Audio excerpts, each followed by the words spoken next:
Donc, dans le but de tracer une fonction trigonométrique, dans ce cas ici, y égale sinus x, on peut aller compléter la table de valeurs suivante. Donc, ça, c'est les valeurs pour x. Ça, c'est les valeurs qu'on va associer à y. Puis, ce qu'on a ressorti ici, c'est tous les angles particuliers qu'on a entre 0 et 2π, puis on a ajouté un qui est 13π sur 6.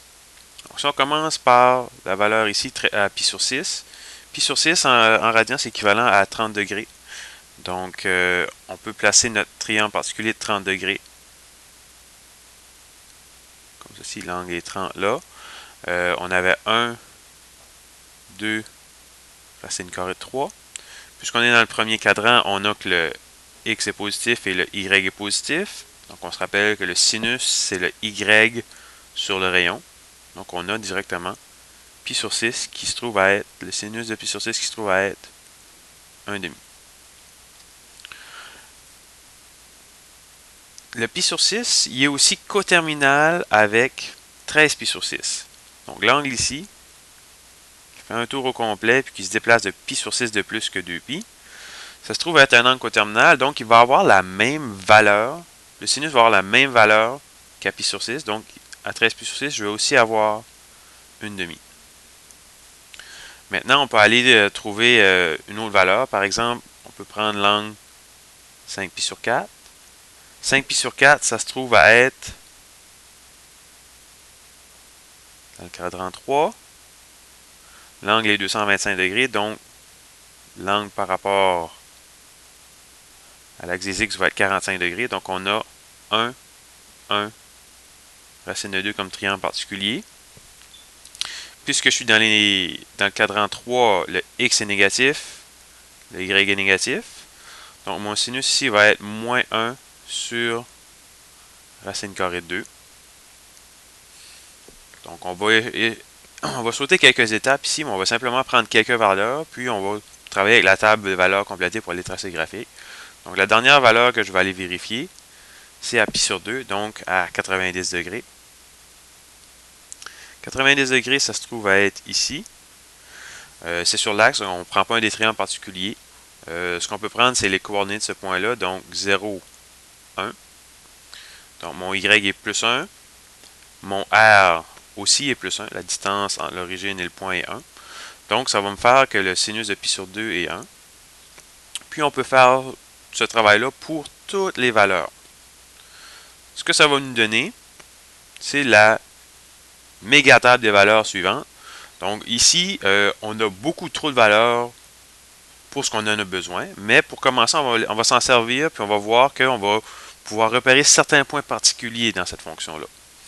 Donc, premièrement, j'ai le point 0, 0. J'ai le point π sur 6, 1/2. Π sur 4, je ne l'ai pas ici de ma graduation. Je vais sauter par-dessus, je vais y revenir plus tard. De toute façon, on en a déjà trop, donc on peut commencer à couper. À π sur 3, j'ai la valeur racine carrée de 3 sur 2 qui est environ 0,86, donc qui est tout près de 1, mais qui se situe entre 1,5 et 1. Donc, je vais le placer environ ici. Π sur 2, 1. Puis là, je vais compléter. Donc, j'ai encore la même chose ici. Puis là, lorsque j'arrive à π, la valeur de y est 0. 7π sur 6, je commence à avoir des valeurs négatives.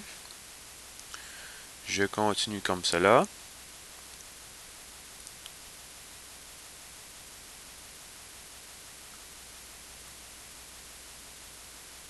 Juste ici. Juste là.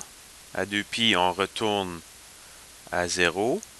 13π sur 6, on avait dit que c'était coterminal à π sur 6. Donc, vous voyez que ça nous fait une courbe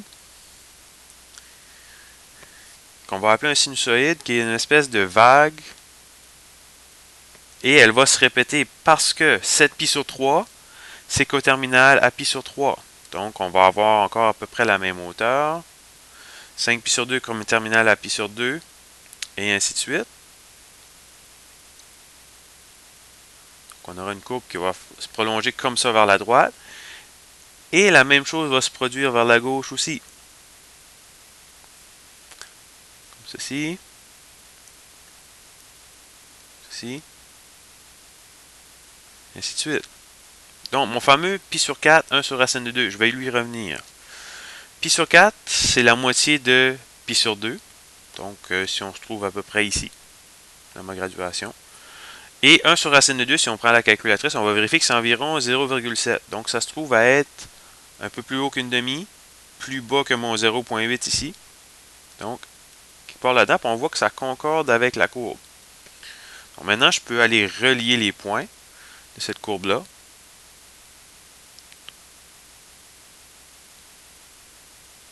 Comme ceci. Puis on voit que c'est quelque chose qui est vraiment arrondi lorsqu'on arrive à la valeur maximale. Et aussi à la valeur minimale.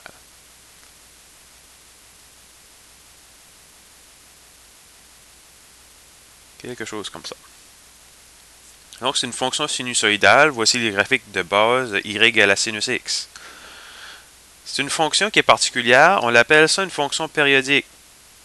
Pourquoi elle est périodique? C'est qu'il y a un certain motif, ce qui est en vert, qui se répète dans la fonction. À gauche et à droite. Puis en fait, il se répète à une infinité de fois de chaque côté. Une fonction périodique a deux propriétés particulières qu'on va ressortir. La première, c'est son amplitude. L'amplitude, on a deux définitions. Soit que c'est la distance entre la valeur médiane et la valeur maximale. Donc dans ce cas ici, ce serait 1. Ou l'autre définition qui est équivalente, c'est la moitié de la distance entre la valeur maximale et minimale. Donc de là à là, la distance est 2. On parle aussi d'écart. Mais la moitié de 2, c'est 1. Donc, dans les deux cas, on trouve qu'on a une amplitude de 1. Donc, l'amplitude, c'est à la verticale. On a aussi la période, qui se trouve à être la longueur du cycle à l'horizontale. Donc, dans ce cas ici, mon motif qui se répète, il y a une longueur de 2π selon l'axe des x. Donc, la période de la fonction y égale sinus x, c'est 2π. Donc, c'est tout par rapport à ce motif-là. Plus tard, on va aller tracer d'autres fonctions trigonométriques à l'aide des paramètres, mais on va se servir de ces valeurs particulières-là. Maintenant, pour le graphique de la fonction cosinus, on peut refaire le même procédé avec les triangles particuliers. On obtient la mégatable des valeurs suivantes. Si on place nos points, bien là, ici, ce qui est différent, c'est qu'au lieu de commencer à 0, 0, on commence à 0, 1. Donc, on commence à une valeur maximale pour cosinus. Puis là, on trouve... Est-ce que je fais bien ça ici? Oui. On retrouve la courbe suivante.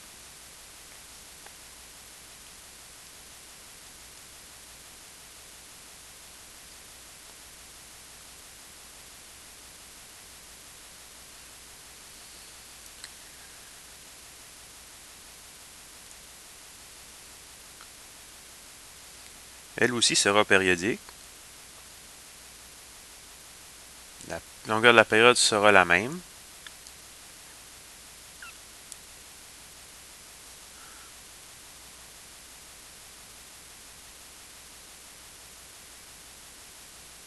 La différence principale, c'est que la fonction commence à sa valeur maximale au point 0. Elle commence à 0, 0, elle commence à 0, 1.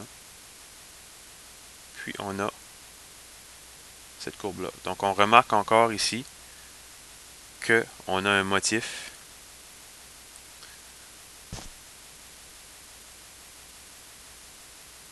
qui va se répéter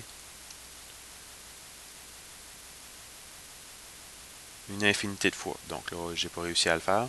Mais le motif se répète. La période est 2π. Donc la longueur de la vague est 2π.